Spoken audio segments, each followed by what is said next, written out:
Hi everyone, welcome back to the Highland Greenhouse here at Carlton Carnivores. The plant I'm doing for the spotlight today is not a plant that lives in here, but of course it's a little too narrow to film back where this one actually does grow.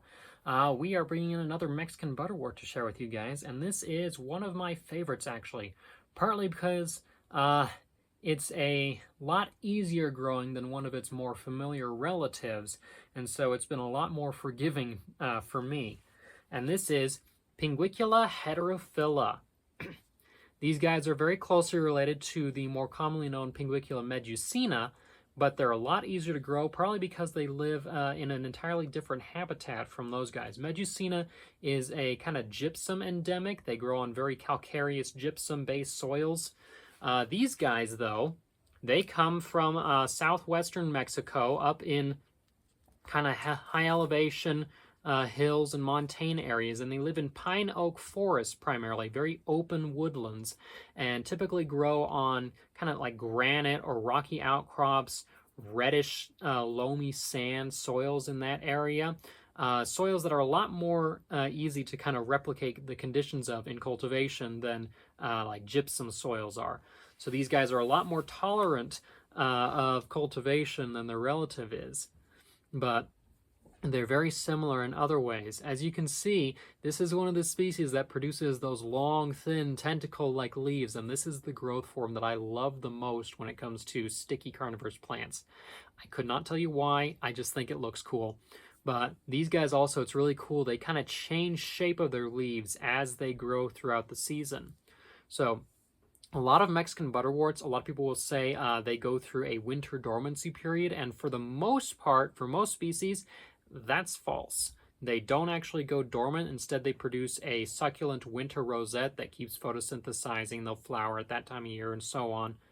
This is an exception to that. This is one of the species, along with Medusina, Macrophylla, and a couple others, that actually does go dormant during the dry winter season because they die down into this little underground onion-like bulb, and it's almost completely underground.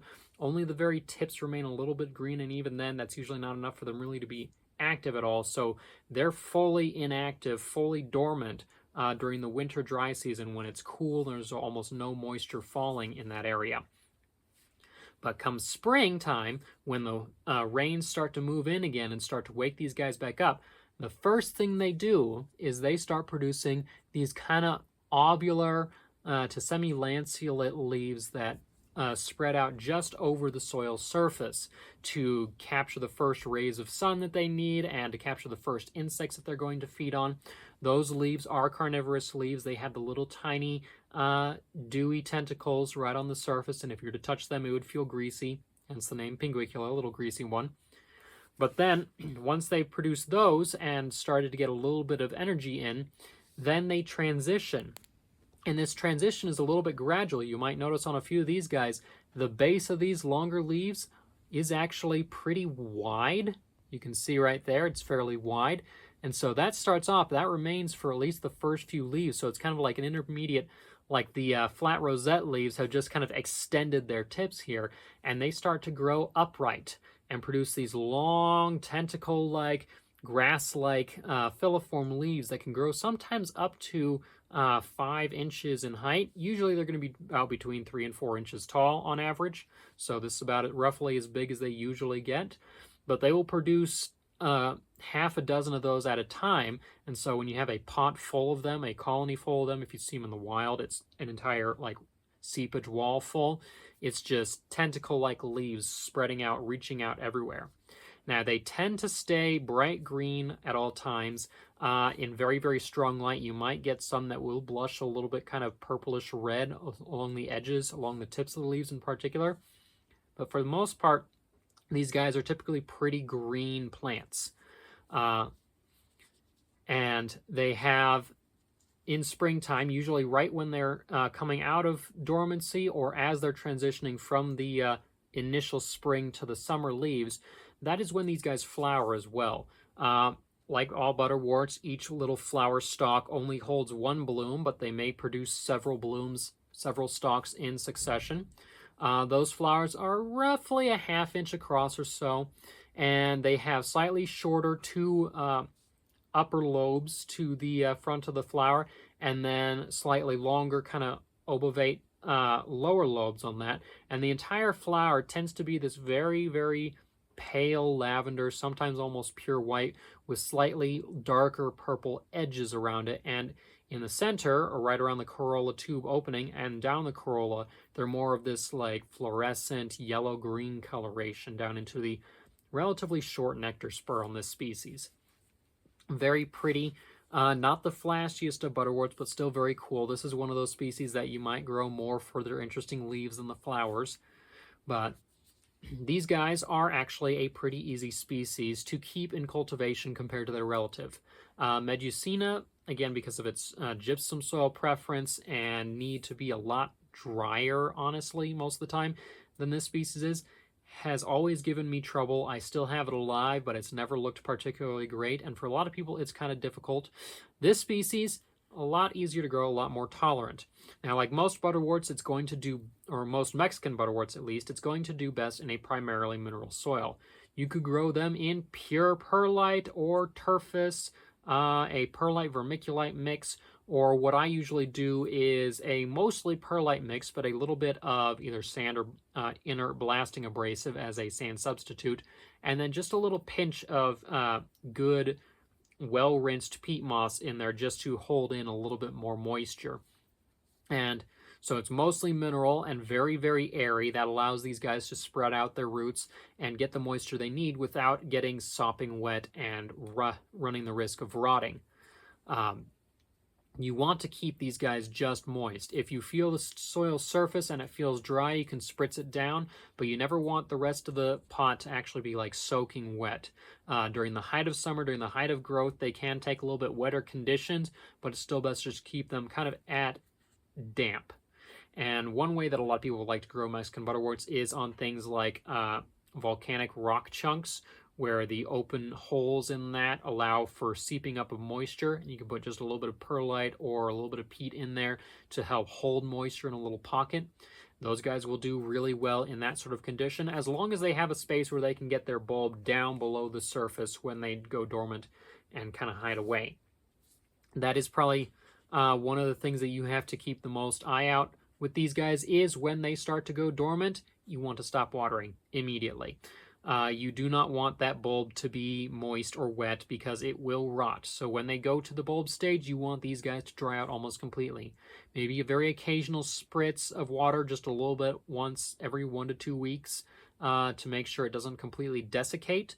But otherwise, these guys want a fully dry dormancy period. They're fairly tolerant of a fairly wide range of temperatures, but a little bit on the cooler side is usually better for these guys. Bright light, either strong artificial light or bright, either slightly diffused or dappled sunlight is really good for these guys.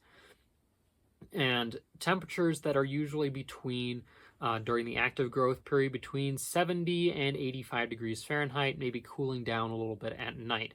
You don't want to go too much above that because then these guys may heat stress and collapse. In the winter, you can keep it relatively similar temperature, but if you drop the temperature, that's going to help these guys realize that it's time to get triggered for dormancy. So temperatures that drop down into the mid-50s Fahrenheit, maybe upper 60s, if you can't get things down quite that cold, is good. And also at that time, you probably want to allow the photo period to decrease a little bit because these guys are in the tropics, but only just so. So they do experience slightly moderate seasons in terms of lighting as well. During winter, the photo period will be shorter. So if you decrease the light period a little bit during that time, you will also help them trigger to go dormant at the right period.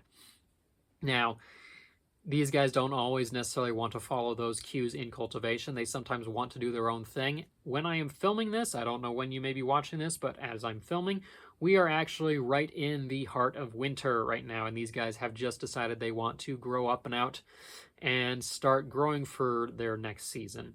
So if they decide to grow at an odd period or they go dormant at an odd period, just follow their own cues. If it goes dormant, let the pot dry out. If you start to see growth appearing after one of your little occasional spritzes, start to add more moisture and allow them to grow at that point. And just kind of follow their cues, what they want to do. They'll tell you what they decide is best. and that's the easiest way to go for these guys. Now, propagation for these guys is also relatively straightforward. With flowers, in the wild, of course, they are not self-pollinating usually. They're relying on little bees and other small insects to come in, pull up the stigma flap that's in there and pull out pollen, transfer it to the next plant. In cultivation, you're probably going to need a couple clones if you want to do by seed.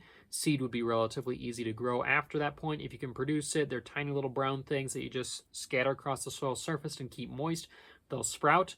But for most people, it's going to be vegetative propagation that these guys work from. Now, on their own, they will occasionally divide. That bulb will sometimes split growth points, and then you get multiple bulbs. And you can just pull those apart, especially once they go dormant. That's the easiest time to mess with them and rearrange them, repot and such. But you can also, during their active growing season, you can just pull one of these leaves. Those spring leaves are actually probably easiest because they're going to most easily lie flat on the soil surface. You want to pull the entire leaf because you need the base of that leaf that goes right up to the edge of the growth point to be intact, because that's where the plantlets will usually grow on these guys.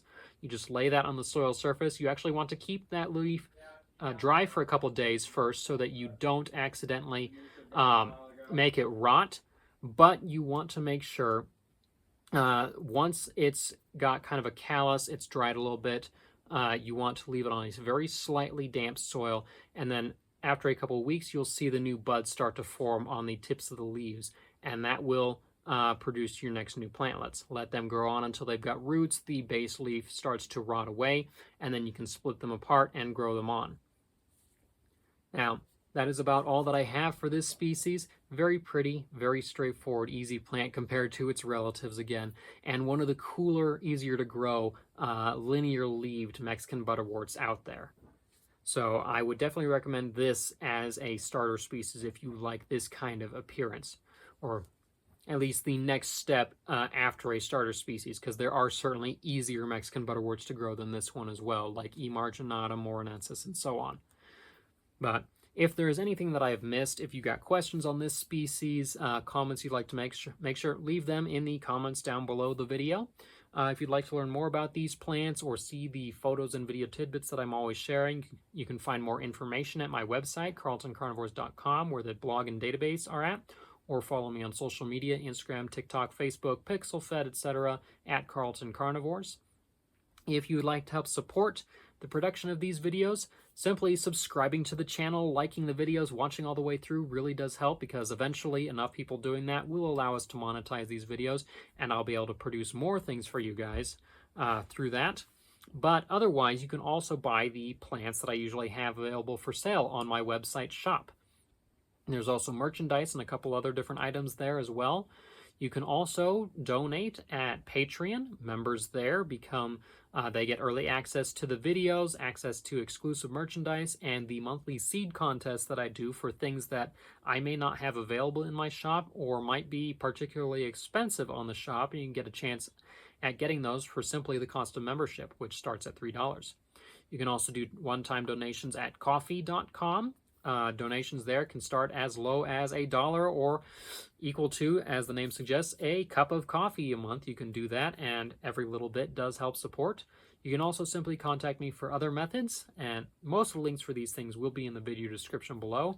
But until next time, I'm Hawken Carlton, and this is Carlton Carnivores.